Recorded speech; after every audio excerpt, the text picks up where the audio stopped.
Hello dear student right. तो next poem है अपना द इंचकेप रॉक। ओके, बहुत मस्त पोएम है। इसमें एक अच्छाई और बुराई के बारे में बताया, पेज नंबर 104 106 में टेक्स्ट बुक में। राइट, तो पोएम का एक्सप्लेनेशन दे दो तो शॉर्ट में भी तुमको पोएम में भी आसान हो जाएगा। राइट, तो द बैलेड मतलब एक सॉन्ग है। राइट, पोएम में जो सॉन्ग यूज़ करते हैं उसको बैलेड बोलते हैं। The Inchcape Rock is written by Robert Southey. किसने लिखा है? रॉबर्ट साउदी ने। A beautiful poem Inchcape Rock is written by the famous poet Robert Saudi.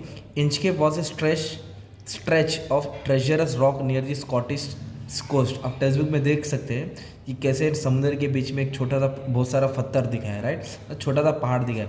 Scottish मतलब क्या था? स्कॉटलैंड के निधर, कोस्ट मतलब समुद्र है। एक ट्रेजरस रॉक मतलब पत्थर मतलब क्या है? जैसे कि फॉर एग्जाम्पल को समझ, ये समुद्र है पूरा, तो इधर ऐसा बीच में क्या है? पहाड़ है, थोड़ा पत्थर है। राइट, तो यहाँ से बोट आना जाना रहता है ना।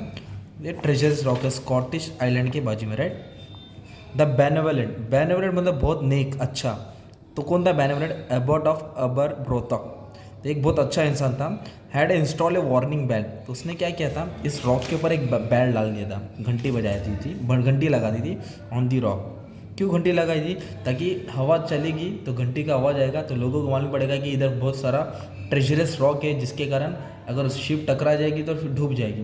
तो घंटी की आवाज़ से फिर शिप थोड़ा टर्न मार लेगी, तो उनको इन्फॉर्म हो जाएगा, मतलब सतर्क हो जाएगा। राइट, तो इसलिए उसने लगाई थी ताकि लोगों का जान माल का नुकसान ना हो। तो हवावर अ पायरेट, एक पायरेट था, लुटेरा। पायरेट मतलब लुटेरा।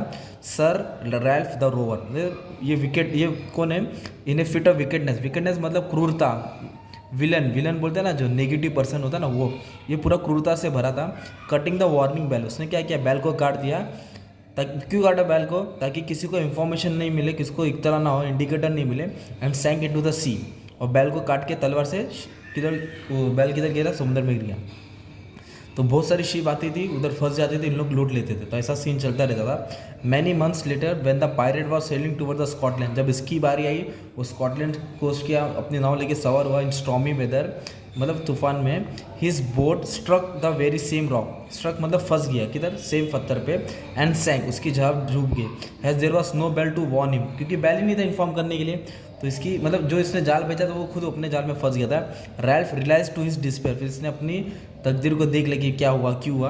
That he had brought his ruin to on to himself, ruin मतलब वो खुद बर्बादी अपने पैरों पे लेके आया। राइट, तो इसका मतलब ये होगा जैसी करनी वैसी भरनी। अब जैसे करेगा वैसे पाएगी, मतलब कर्मा इसके बाद वापस आ गया। राइट, क्योंकि इसने दूसरों का बुरा सोचा, इसके साथ बाद में खुद बुरा हो गया। तो ये पोएम क्या है? बैलेड है। The story is told in easy language. और कितने स्टैंजा? 4 लाइन से। इसमें राइमिंग स्कीम डाल देने का A और पोएम में बहुत सारे English word, old English word use किया, ब्लेस्ड, क्वाट, कैंस्ट, तो 2-3 नाम डाल देंगे। The poem begin with bright day, एक अच्छी सुबह से शुरू होती है। And ends on a dark note, मतलब जैसे कोई हिंदी पिक्चर होती है ना, अच्छा स्टार्टिंग में सब अच्छा होता है, लास्ट में विलन होता है, खून खराब होता है, फिर dark note. Some of the figure of speech inversion मतलब उल्टा पुल्टा, एलिट्रेशन, ओनोमेटोपोइया, ये सब डाल देते हैं। This add the beauty to the poem, जिससे पोएम की और खूबसूरती बढ़ गई है। The poem is a detective one with clear message and the moral.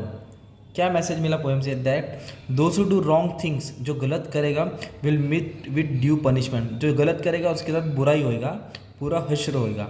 I like the poem it is in the form of story, poem में गाने के स्टोरी में है। ईजी टू अंडरस्टैंड है। The imaginary is too very good, जो imagery करके बने बहुत अच्छा है। I agree with the message deliver the poet, क्या मैसेज है?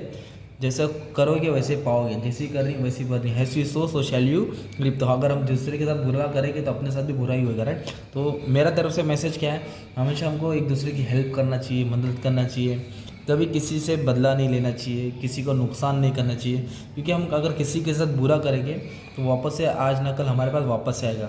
तो we have to be very honest, humble, है ना। दुनिया भले कैसी भी रहती है, हमें अपना काम सच्चाई से, ईमानदारी से करना चाहिए, क्योंकि इसमें हमारे देश की भलाई है। Right, thank you very much.